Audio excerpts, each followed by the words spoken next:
Welcome in. It's another edition of the Joanna McNamee Show, where we talk all things U-Pike women's basketball. I'm Andrew Joyce, and welcoming you in and welcoming the coach back in. It's been a long break, the Christmas holiday, and small college basketball. That means the coaches, the players, and the fans all get an extended break. But the players back on campus now, they've been back at it working. And as we tape this program, the women were in action last night, of course, airing on Tuesday. We're preparing for conference play now. But, Coach, a good holiday, I trust? Wonderful. It was a great break and a good time with family. Your team winning 2 of their last 3 prior to the break, getting things on track, starting to gel. We see some cohesiveness and players starting to understand their role. With that said, 12 games in the first semester prior to the Christmas break. Did the 9-day break come at a good time, or is it something you wished you could have played through? Oh, as a coach, I guess we always wish we can play through them and not have too long of extended breaks, but I also think players need them. And I noticed that they came back, I think, a little regenerated and ready to go. So we've had some really good practices. I know the Thanksgiving holiday was a short break for your team. This Right. one, 9 days. Let's talk about what the schedule's like, or what the schedule is expected to be for the players in the program as they take off. They're away from coach for 9 days. What are they expected to do while they're on break? Well, because we do have a young team and we're a new staff, they really don't know our expectations. So what we did was we made them a workout, both kind of a cardio running workout and basketball workout to do of the 9 days they were off. They were supposed to complete it 6 of the 9 days. So they had like the day after they left, because we had 2 games in a row, they had that day off, and then they were supposed to work straight through and have Christmas Eve and Christmas Day off, and then work till they got back. And the workout wasn't more than 45, 50 minutes each of those days, but we were just, right before the break started, we were just getting in shape. I felt like we were our motors were starting to really work, so I didn't want to lose that completely. So we'll see, hopefully we didn't lose it. Hopefully they did a good job. What have you seen out of the women in the first couple of days back from break? Is conditioning there, or about what you'd expect after that type of break? About what I expected.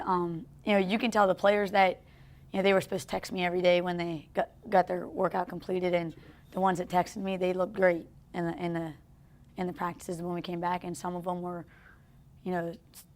kind of hovering trash cans, not feeling so hot, and that's why you work out. My practices aren't really that hard, but they're up and down. Sure, absolutely, and that's the pace you play.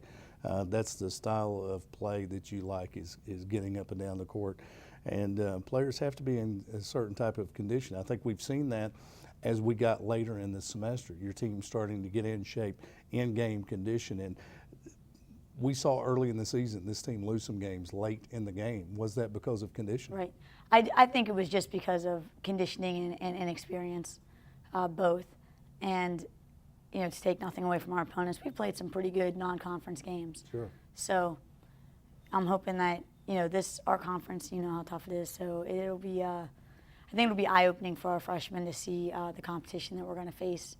I just hope it's not so eye-opening that it's, I hope we compete well. Of course, the conference play begins on Thursday at Bluefield. Right. And it's a small gym, not a lot different than the U-Pike gym. And your team 5-7 at the Christmas break. Obviously, you have high expectations anytime you send a team onto the floor. But with this team, with a new program, with so many young players in key roles, realistically, where would you have wanted this team to be at the break? Honestly, I would have liked us to have 10 wins, to tell you the truth. Sure. I mean, I really did think that's what I would take a loss here or there because of just inexperience, like you said, fatigue, just getting, foul trouble, things like that. But I thought we'd be, definitely above 500 going into conference play. But stringing together some wins late in the semester, 2 out of 3. Yeah, I would have liked to get all 3 of those. And of course, a hard-fought 1-point loss to Union. Yes, I mean, going it to was the a Christmas break. heartbreaking game, but you know, I guess the flip side of that coin was I thought maybe that would get them more motivated going into the break, thinking, all right, we don't want to have this happen again. Let's really work hard and stay motivated, be motivated. Now, I don't know that they all took it that way, but that's the way I took it. Academics always a concern, and you go to Yes. the Christmas break. How did this team fare? Well, we're down a player. One of our players, our point guard, is not going to be eligible for this semester, so it's a little bit of a blow. But again, I'm a firm believer everything happens for a reason, so we're going to make the most of it. And we have 2 transfers that are still working to become eligible, not because of their grades, just because of some paperwork formalities with the NAIA. We're actually appealing one of the ineligible things. I mean, both of them have all A's and B's this last semester. It's more so just a credit hour type thing that we just got to work out. And so we're hoping to get them by January 11th or 16th. And about the time classes begin at the University of Pikeville. And of course, players that do transfer, they have to clear the NAIA clearinghouse. Sometimes that's a process, and a that's lot the of red process. tape. Right, that's the process. The red tape is kind of what we're dealing with, just because how we interpreted, we interpreted one thing, they interpreted differently, but we'll see. Hopefully it works out. Sure. Always an opportunity for another player to step up when a player goes down. And we'll see how that progresses. And of course, as we tape this program heading to Thursday's action at Bluefield, not a lot of foresight as we tape this program in action tonight at the U-Pike gym at Virginia Intermont, and your team looking to respond from the Christmas break. We'll see how that happens. Coach Joanna McNamee, we've got a special guest, Kella Eldridge. If you could talk a little about Kella before we go to the break and we come back and talk with her. Well, Kella's role has been, she's stepped into she actually earned a starting role. She's a freshman, and she kind of also played our backup point guard position. But now that our point guard is not going to be eligible, her role is kind of changing a little bit, as far as now instead of starting at the 2 guard position, she's going to be starting at the 1, and that's I think going to be a little bit challenging for her, but fun. And she sees the floor as well as any player I've ever coached, and she has a great stroke. So she's been a delight to coach, and she worked out all 7 of those days over the break, and that's encouraging. Yeah. You hand over the floor general duties to a freshman. Any concerns? Well, yeah, freshmen. That's the best thing about freshmen. They become sophomores. That's what I tell them all the time. So, but she's a special player, and I think that she'll do a really good job handling it. We'll meet Kella Eldridge when we return. You're tuned to the Joanna McNamee Show. We talk all things U-Pike women's basketball. Coach will rejoin us when we come back. We'll step into the Bears Den and meet Kella Eldridge next on the Joanna McNamee Show, presented by Appalachian Wireless.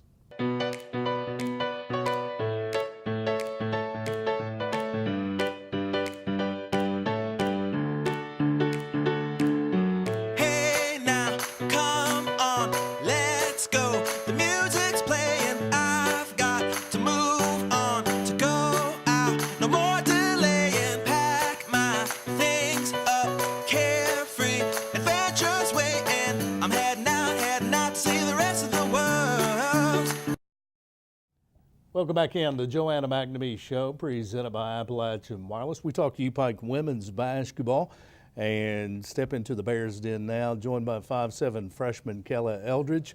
Welcome to the Joanna McNamee Show. Thank you. Kella, of course, a freshman. You come out of a well-respected basketball program at Letcher County Central, and we'll talk about, of course, your basketball career, your playing time there, the transition. But first, let's talk about Kella Eldridge, the student. Student athlete, student comes first. Let's talk about your academic major and what you plan to do in the future. Yes, I'm actually an elementary education major. I want to teach kindergarten, actually. Kindergarten? Yeah. That specific? Yeah. Why so young? I've always just loved being around little kids, and I just like that grade level, I think. Education, of course, that means you go into teaching. Any thoughts of coaching someday? Absolutely, yeah. That's my plan. I want to be a coach one day, too. Going into education, a lot of times the education majors I talk to have had someone during their academic career that has made an impact on them that said, I'd like to be like that teacher. Or maybe a handful of teachers that you've had. Who are some of those that have had that influence on you? Yeah, I've actually had a lot of really close teachers that's been kind of like my mentors, and they've also been, great basketball fans, so that's always helped. I get along with them really well. Of course, Kella Eldridge, a 5'7" freshman, saw a lot of playing time, earned a starting job during your first semester as a college basketball player. Now as the second semester begins, you'll change positions and you'll slide to the point guard. How different will that be for you? Any concerns?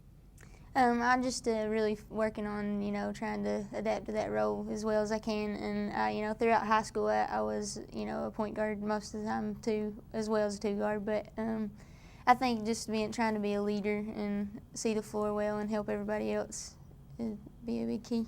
You come from a good basketball program at Letcher Central, making the transition to college basketball. What's been the toughest part? Yeah, it's been pretty tough as far as like the speed of the game. I didn't realize how fast everyone else is, actually, and I'm not the fastest of everybody. But that's probably the biggest transition. What about playing in Coach Joanna McNamee's system? It's actually a lot like my high school, so we play similar than we did in high school, so it's worked out well. We look at the resume of your coach, and she's been a winner everywhere she's been as a player, as a coach, and there have been winning programs there. We understand that she's pretty demanding. How demanding is Coach Joanna McNamee? She demands the best of us, just as any coach would, and I think that's what makes her so great, is that she gets the best out of all of her players. She wears a microphone during practice with a speaker. Yeah, yeah, that's pretty cool, I think. How early on in fall practice did she lose her voice? Very often. Stays after you guys. Yeah. And demands a lot, and that's what winning is all about. Kella Eldridge, as we were talking with Coach McNamee, talked about the 9 days off that you had for the Christmas holiday. She said that she asked her players to text when they had finished their workouts. 7 days you were required to work out. You got a couple days off without a workout. I got to ask, did you cheat and work out some on those extra 2 days? Actually, I did take Christmas Eve and Christmas Day off, but I tried to work as hard as I could on those other days to make up for it and just to get better and help my team get better. Your first semester as a college basketball player, how much did you need the break when it got here? It was a good break just to, kind of get away for a while, but also to still, think about it while we were gone and keep it on our minds. But it was a nice break. Team started to play well late in the semester. You won 2 of your last 3, lost a heartbreaker in the third one of those, but this team has been competitive in all but a couple of situations. How close is this team to being really good? Yeah, I think that even, a lot of our losses were so close and, they went right down to the end. And it's always hard when you could, kind of flip our record, I guess, thinking that it could be the other way around if just a few times it would have went our way. As a freshman, you're preparing to make your first trip through the Mid-South Conference. You've had a couple of conference games, but you're going to see what the Mid-South Conference is all about. Have you gotten any insight from some of the older players of what it's like, the conference schedule and the grind of that? Yeah, a couple of the older players, have talked about how tough those conference games are, and we've heard it, from our coaches as well. And just playing in this conference, I know will be tough, but I think we can handle it. If you were talking to a high school player, maybe a senior right now, one of the more talented senior players around, and they were considering coming to the University of Pikeville or playing college basketball, what would you tell them is the biggest obstacle they have in the transition? I think just, like I said, just adapting to the whole college thing, being away from home. And, that's always kind of hard to deal with, but to just keep your mind focused on what you want to do and set your mind to it. You talk about the speed of the game being different on the floor. What about academically? What's been the biggest challenge? Yeah, academically it's harder than high school for sure, but they do offer a lot of help through other things, kind of more than high school did. You can always go and look for help. What are your expectations for the rest of the year? I look for us to, you know, kind of keep building and just get better as we go along, and just always look for wins. Guaranteeing a conference championship or anything like that? That's always a goal. You know, we get that. I like that. I like that. Always a goal and something to keep in front of you. Joanna McNamee, building winners every day. Kelly Eldridge, it's been our pleasure to meet you and see you play the first semester. We're looking forward to the next and your long career here at the University of Pikeville. Thank you. Thanks so much for being our guest. Kelly Eldridge, 5'7" freshman out of Letcher Central High School. As we step out of the Bears Den, talking U-Pike women's basketball, we'll be rejoined by Coach Joanna McNamee. When we return, it's presented by Appalachian Wireless.